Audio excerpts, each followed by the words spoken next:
une réunion nationale des recteurs de la Roumanie. S'il vous plaît, madame. First of all, welcome in Romania.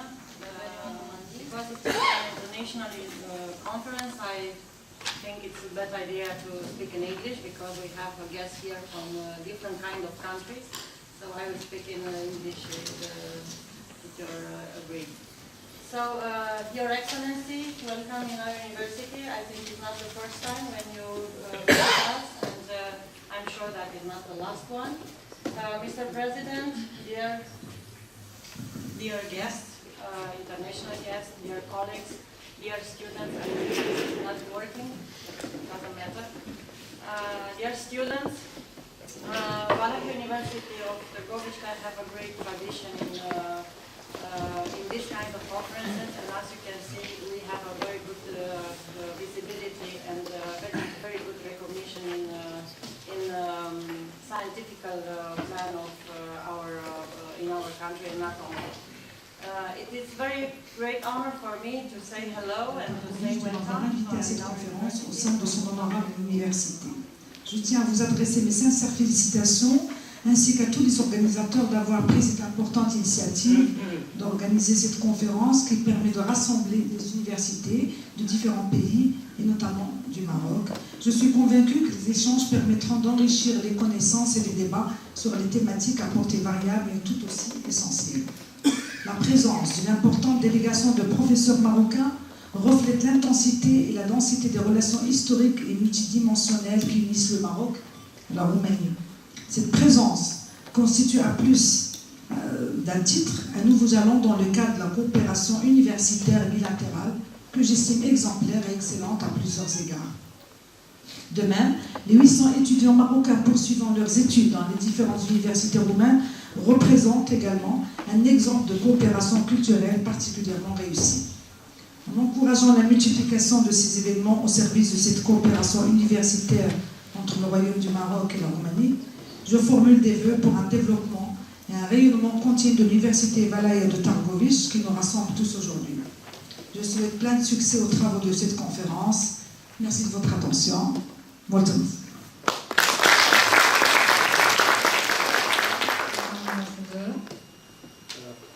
Doamnelor prorector, Mesdames les vice-recteurs, domnule președinte al Senatului, domnule decan, Monsieur le Président du Sénat, Monsieur le Doyen, doamnelor și domnilor profesori, onorată asistență. Mesdames, Messieurs, chère audience.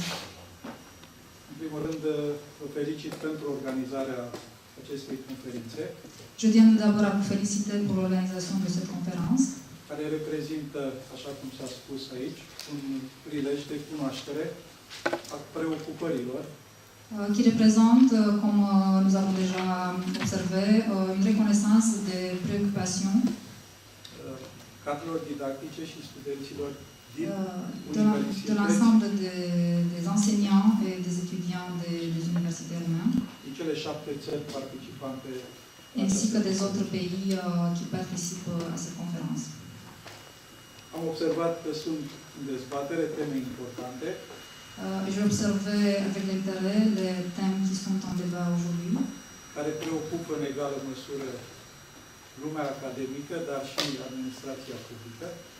Ce sont des thèmes qui préoccupent en même temps le monde académique, mais également l'administration publique que je représente. Iar organizarea acestei conferințe la Târgoviște Et je considère que l'organisation de cette conférence à Târgoviște contribuie la creșterea prestigiului universității noastre est un apport important à l'augmentation de la reconnaissance internationale de notre université. în același timp și la creșterea prestigiului județului Bihor. Mais également à la reconnaissance du prestige de notre département. Vreau să vă prezint pe scurt județul Bihor. Permettez-moi maintenant de vous présenter en quelques mots le département de Dâmbovița. Județul este situat în zona de sud a României.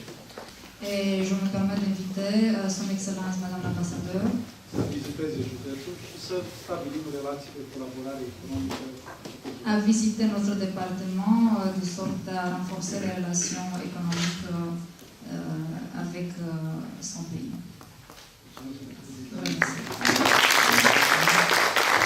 Chers collègues, chers amis, en hommage de nos invités de l'étranger, et pour faire connaissance, je voudrais saluer particulièrement la très forte équipe du Maroc. Car il y a 20 ans,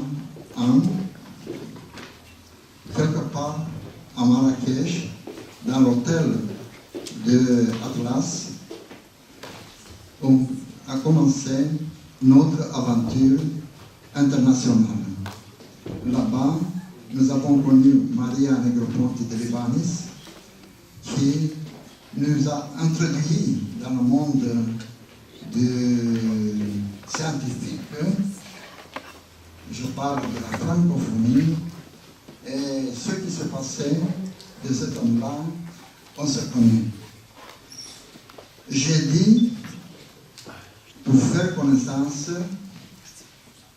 Abou El Jawad Kamal, notre collègue marocain, il dit Azmi Amina, Mehrimida Mohamed, Boucher Hazna, Shakor Abdallah, Dinia Mohamed, El Aloui Youssef, El Ghazali Moubarak, Habaki Younes, Merisoul Nafi, Ibrahim Mohamed, Omar Youssef, Kabaj Ismail, Megouar Hicham, Rarib Abreharim, en même temps, mes collègues d'Algérie, Belaïd Mohamed Moudoud, Omar, Yafdou Reda et Rihane Sherif. La représentante de la Turquie, Erkan Isik Aylin, les représentants de la République de Moldavie, Corneliu Buzou, Kaski, Mariana Dolga Mirzak,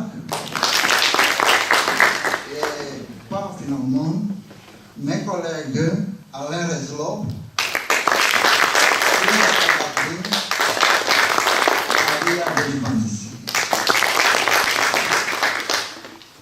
nous avons fait la connaissance avec nos collègues et on continue avec la parole de Madame Maria Negroponte de Libanis qui dirait quelque chose de notre histoire de mémoire des bâtiments grandioses qui lui ont succédé. C'était l'époque héroïque. Les premiers professeurs de l'université, jeunes alors, ont déposé leur âme fort ambitieuse. Ils avaient des plans et des rêves. Ils travaillaient jour et nuit pour enfin aboutir à ce résultat. Ce campus merveilleux, des étudiants, des centaines d'étudiants licenciés, des docteurs, et c'était Ion Pupuy et Ion Stegaroiu qui ont travaillé dur, mais ils n'étaient certes pas seuls. Les Roumains sont un peuple très sérieux et les collaborateurs des deux Ion, Pupuy et Stegaroiu, fort jeunes dans le temps et sans expérience,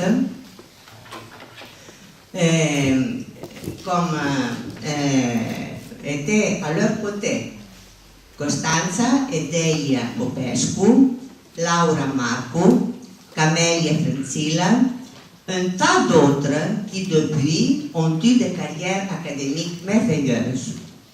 Je n'oublie pas aussi professeur Vagu, qui avait un rôle de père spirituel pour ses ex-étudiants et dont la statue se trouve à l'entrée du nouveau bâtiment universitaire. Je les viens à Tarkovsky toujours avec émotion et beaucoup d'admiration pour l'œuvre admirablement accomplie de mes collègues et fidèles amis. Et je souhaite un très bon succès à ce colloque, comme à tous ceux qui viendront certainement dans l'avenir. Je vous donne un secret à son Excellence, l'ambassadrice du Maroc, mais Mon cher collègue et ami Ion Stegaroiu m'a précédé. Je voudrais lui dire, plutôt répéter, que la mondialisation de l'Université Valaquia fut inaugurée depuis plusieurs années à Marrakech.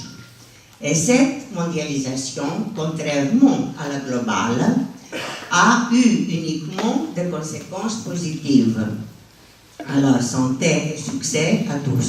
Le président de l'Association internationale des économistes de langue française va prendre la parole. Secteur, Monsieur le Président du Conseil départemental, qui est déjà parti, mais je n'oublie pas. Monsieur le Président du Sénat, Monsieur le Doyen, Madame et Messieurs les académiciens, collegial, bună dimineața. Bonjour. Ce mai faceți? Que faites-vous?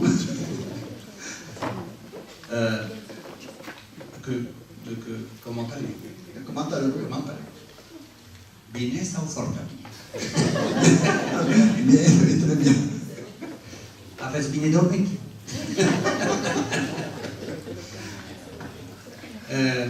Aveți fost cu minte. Vous avez sage. Est-ce que vous avez été sage?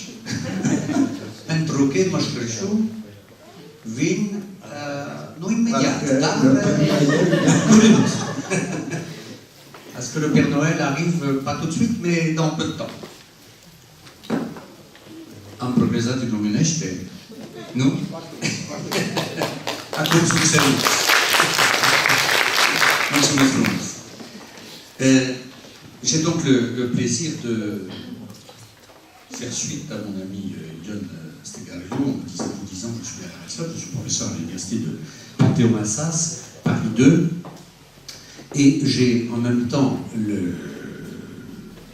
plaisir de présider l'Association internationale des économistes de langue française, qui est une vieille association à laquelle mon ami Maria de Livanis a co-présidé pendant un temps, et qui va célébrer son 60e congrès l'année prochaine, en 2017, à l'université de Poznan, en Pologne. Alors, je voulais simplement vous dire un mot et pas plus.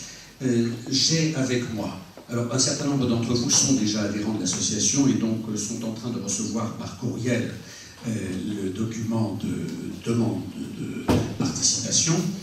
J'ai avec moi ce document pour celles et ceux qui ne font pas partie de l'association, et donc vous y verrez. Il a été le recteur de notre université et à l'heure actuelle est le président de l'Académie des hommes de sciences, filiale à Dâmbovița. Nous pourrons prendre la parole. Madame l'ambassadeur, Monsieur le Président Sedimes, Monsieur le Président Bayer, Madame Marianne Greponti, la rectrice, Mesdames les vice-recteurs de notre université Valaquia de Târgoviște, chers invités de partout, de tous les pays qui sont invités ici à cette conférence, chers amis, Monsieur le Président du Sénat de l'Université Valaquia de Târgoviște, donc chers collègues et chers étudiants de l'Université Valaquia de Târgoviște et d'ailleurs vous êtes présents à cette conférence. Permettez-moi, puisque moi je suis président de la filiale de l'Académie des sciences de Roumanie, de transmettre le mot de bienvenue de la part du président de l'Académie, M. Adrian Bader, professeur universitaire. Donc, la filiale de l'Académie des sciences couvre 8 départements et le siège se trouve ici. Et maintenant, je suis le président de cette filiale.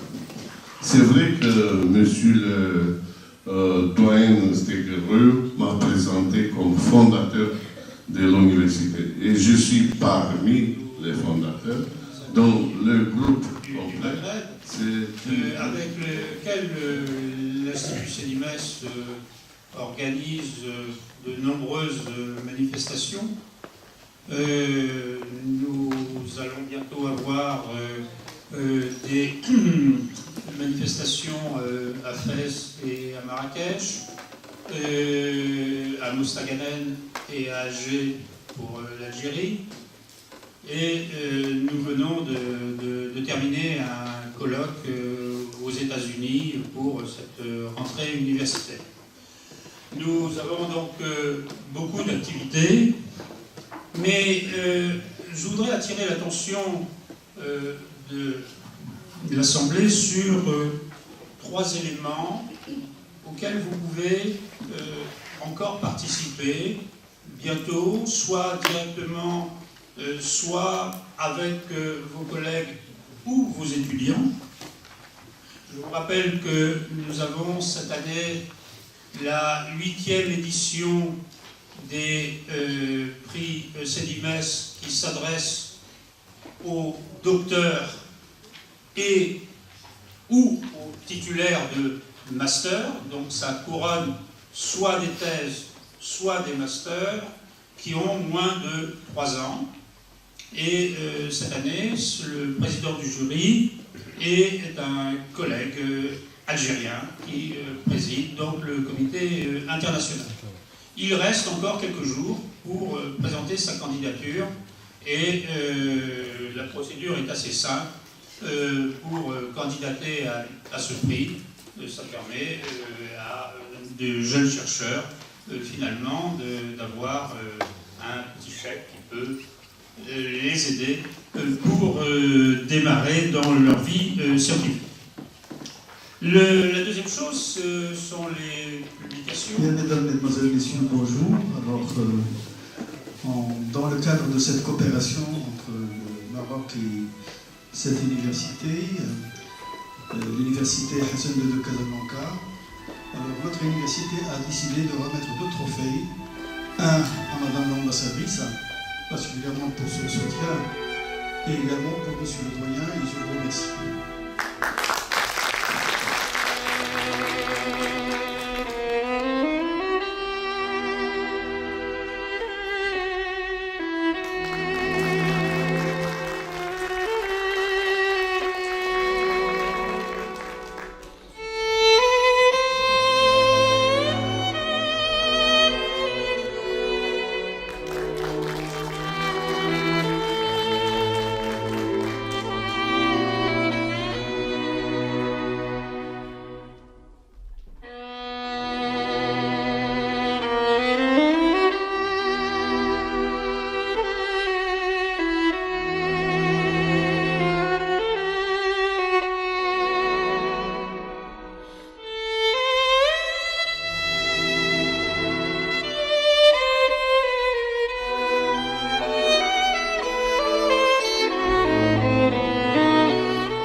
C'est la deuxième fois que je viens t'apporter, je suis pour la faire. Oui. Mais la prochaine fois, je viens te faire ça. Oui. Et moi aussi, je vais vous prendre les gars.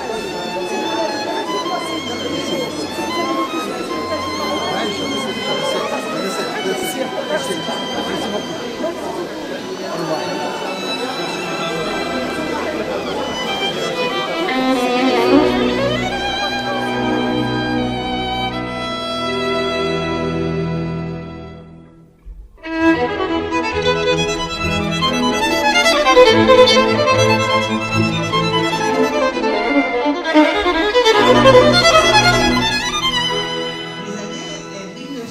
1970 marque la fin de la deuxième révolution industrielle et le début d'un nouveau stade qui n'appartient plus au processus d'évolution de production industrielle et on pourrait l'appeler post-industriel, immatériel, stade de l'informatique, stade des services ou stade financier. Il s'est hélas avéré que la science économique n'était pas prête à combiner efficacement les outils disponibles de son arsenal, de sorte à pouvoir affronter cet environnement nouveau. Et par contre, elle a continué d'appliquer de vieilles recettes, mauvaises et certainement inefficaces. Je tenterai dans deux paragraphes. Tout d'abord, de définir le problème du chômage après 1970 et ensuite de faire une proposition pour le combattre dans ce nouveau stade du développement post-industriel. Quelles sont les caractéristiques de l'emploi dans le stade post-industriel? Tandis que la deuxième révolution industrielle fut associée à une répartition plus équitable. Pourquoi la référence de 1970 reste présente tout au long de l'exposé, alors que le basculement de l'économie contemporaine apparaît plutôt en 1990. La deuxième chose, lorsque l'on aborde les problèmes de temps de travail, tu n'abordes pas le problème de la variable démographique. De structuration et de restructuration. Espionnage industriel, puis veille technologique, l'intelligence économique est devenue une notion primordiale de l'économie de la connaissance. Elle protège les savoir-faire, décode les procédés et forge des ripostes appropriées, militaires ou non.